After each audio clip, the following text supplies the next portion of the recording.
Before we start, don't forget to like and subscribe to the channel to receive every new summary. Thank you very much. The film begins with the Richard family who are on a trip.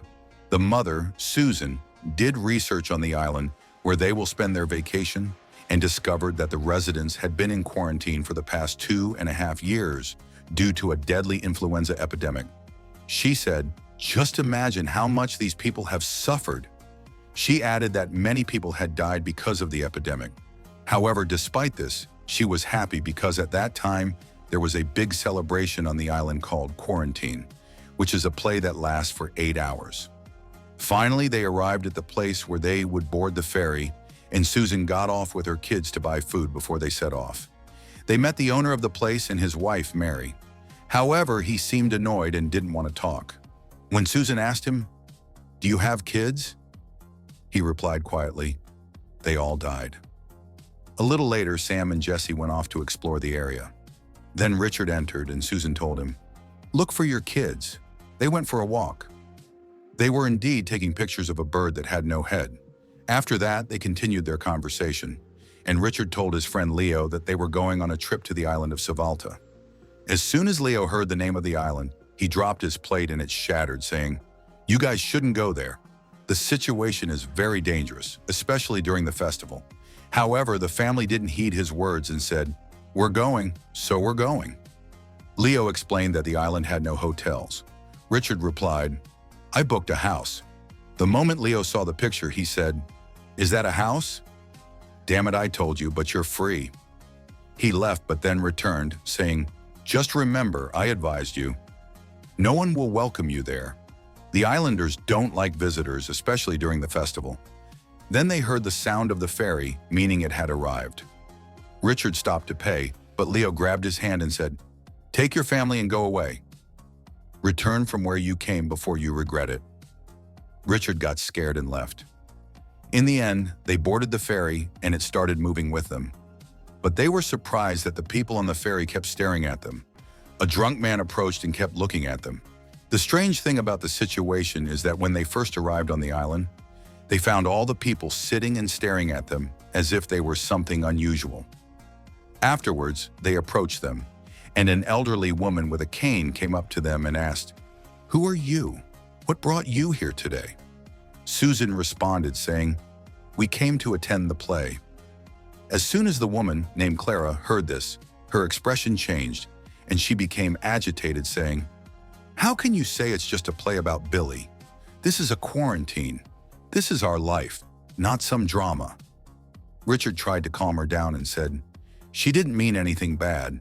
We didn't come to watch your lives, and of course we respect the privacy of your deceased." Then Susan informed them that her grandfather died on this island. Clara asked, "Who is this grandfather of yours?" She replied, "He was an officer in the army and fought on this island." Suddenly, Clara grabbed her and said, "You better leave." A little later, Mats, the man from whom they rented the house, came and told them, "Don't worry, these people don't do anything." But Clara asked him angrily, "Who gave you the right to rent this house?" He replied, "This is my mother's house and I'm sorry, but no one has the right to interfere in our private lives." Another man from the island joined the conversation and told Mats, "You know our community laws, and we do this to protect ourselves from outsiders." When Clara saw that talking was no longer useful, she said to them, "You are the ones who walked here on your own to face your justice. A poisoned journey awaits you in this hell." After that, Mats took them to his house in the middle of the island. As soon as Richard entered, he said, "The house is all in Swedish style." Mats laughed and said, "Of course, because we live in Sweden." They learned that he was born in this house in 1974 and had lived his entire life on this island. Richard sat on one of the chairs and he looked comfortable until Mats said to him, "Do you know this chair? Mom died on it 10 years ago. We found her sitting here, only her head was in another place." Richard was shocked and froze in his spot. They then started to explore the house, but Jessie wasn't feeling comfortable, and she had the feeling that someone was following her. When she turned around, she found Mats in front of her. She got scared and said to him, "Do something, say a word." After a while, Mats told them that he was going to leave and informed them that he brought them everything they asked for and put it in the fridge. A little later, Jessie was sitting face to face with the wall. As there was no one else in the house, she said to them, "I'll go take a shower. It's better than sitting in this filth." She entered the bathroom, but suddenly she started to hear a strange sound in the place. She froze, got scared, and stood there looking at herself in the mirror like someone who was shocked. At night, while everyone was asleep, they heard Richard and his wife making a very loud noise. They got up to see what was happening, and suddenly they found everyone gathered in front of the house. The sight was terrifying. Susan began to tell them, "The kids are sleeping. Leave us alone for a bit. You're frightening us." But one woman from the crowd approached her, and she threw a dead fox at them. After that, they left. But before they went, they nearly gave them a heart attack. Richard was hiding, and when he came out, he said to her, "Well done. You were really tough." Susan replied, "Is this all you could do? Come on, show us your skills with that fox." And all of this was being watched by Clara from a distance. In the morning, Jessie woke up and told her dad she was scared of the house because she heard strange noises and felt someone was watching them all the time. Richard tried to calm her down, saying, "It's fine, my girl. It's just an old house. It's all in your head." He then went to Mats's house and told him what happened at night, giving him that fox and asking, "Is this how you welcome people? Since we arrived on this island, we felt like you don't want us, especially with your talk when we came to book." Mats replied, "I'm going to report this to the authorities." Later, he went to get his wife and kids to explore the island. Meanwhile, Detective Conan arrived at Leo's cafe, where he found Leo and his wife murdered. At the same moment, Richard was sitting on the beach with Susan, watching a boat drop off 4 coffins. Here, the rat began to play with itself. At the same time, Sam and Jessie decided to go swimming in the sea in another direction. Meanwhile, Korn decided to go to the island to meet Johan, who had just been released from prison. Messadale told him she saw him drunk, but he justified that he needed to question Clara.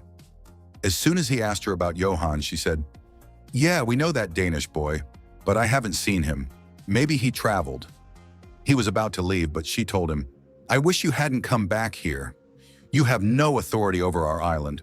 Our judge is Colonel Annis, and this is always how we do things." He then said, "I wish you would fall into my hands and see what I would do to you." As soon as he arrived and started walking, Johan, who was already in the island, appeared. Meanwhile, Sam and Jessie were heading to eat at a restaurant. But the guy who was working there told them, "What brought you here? This is the biggest mistake you've made in your lives." However, Jessie and Sam paid him no mind and began to laugh at him. Suddenly, they saw 3 men standing behind them. They were startled by them, and in that moment, Sam grabbed a box filled with sand and threw it at them. Then both of them ran away from that place, terrified. As soon as they got outside, they found people in front of them with a terrifying appearance, pointing at them as if to say, "Your death is near." One of the coffins read, "Liar." Quickly, Jessie and Sam started running like crazy from that place. They returned home, and as soon as they entered, Jessie found that Mats was in her room. As soon as she entered her bedroom, she found it empty. He had disappeared. But she noticed that her bed was overturned and messy, and she hadn't left it that way before going out. She went to Sam and asked him, "Did you enter my room?" He replied, "No, I swear I didn't." But she didn't believe him and remained suspicious. A little later, Jessie went to the bathroom and started drawing hearts on the mirror. But at that moment, Mats was standing behind the mirror, watching her. Clara was putting on a carnival show, and she was trying to convince people to go back to honoring the dead. But the question was, how would they honor them? They still didn't know. She kept talking and said to them, "You know, this has been our way for a long time, back in the days of activity. Honestly, these English who came have motivated me to return to those days. And this carnival will be the greatest one we've ever held in our lives." One of the people stood up and said to her, "Are you sure you're not trying to scare them? I hope I misunderstood your words, oh great one."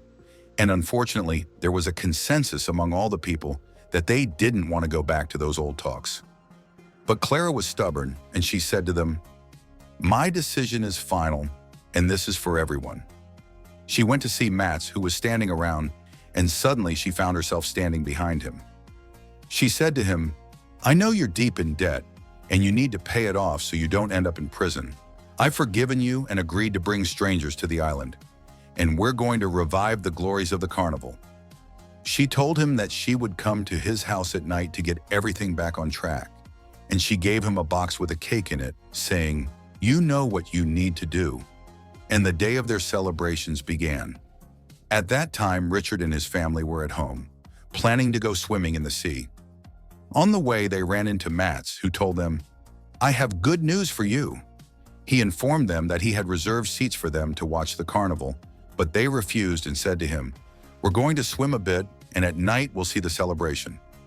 In that moment, the carnival was in full swing, and when Richard and his family returned home, they found Mats had left the cake on the table.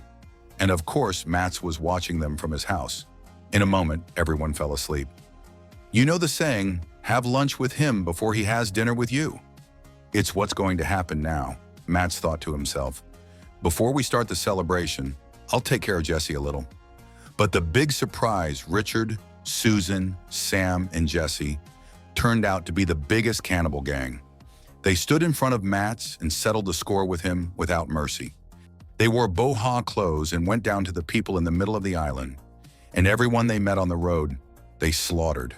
And when Clara's men first saw that scene, they were shocked and wanted to run to the boat quickly. But Clara was determined to continue and said to them, "This island is mine, and you will see." A long time ago, when the virus came, the people on this island found nothing to eat, and they started to eat each other to survive, which means they were already cannibals, and they intended to have lunch with them before having dinner with them. Clara went to Matt's place as they had agreed, but one of her men decided to fire a distress shot so the police would come to rescue them before they were all wiped out. When they saw Clara coming in with her men, they were shocked and wanted to attack her, but she managed to escape and hide on the other side. On the other side, a call came for Conan, and he learned that the people on the island were killing each other, and even Richard was roasting people, until Sam got mad at him and killed him mercilessly. They went to Matt's house and found the cameras he had installed. Here, Richard devised a plan to ambush Clara and the other men. He told Jessie to enter the house normally, while they would enter through the secret passage in Matt's house. At that time, Conan arrived on the island. When Jessie entered, she turned around, scared and trembling, and said to them, "Matt killed my dad and my brother." And Susan also entered and continued the act with her. Then Richard came out from the passage and slaughtered the remaining ones. But unfortunately, one of them shot at him. Afterwards, he went to Clara and said to her, "What are you doing? Let me introduce myself. We were the ones eating each other." Clara then understood that history was repeating itself, and she ran to get a knife to kill them. But just as she was about to strike them, Conan arrived and killed her.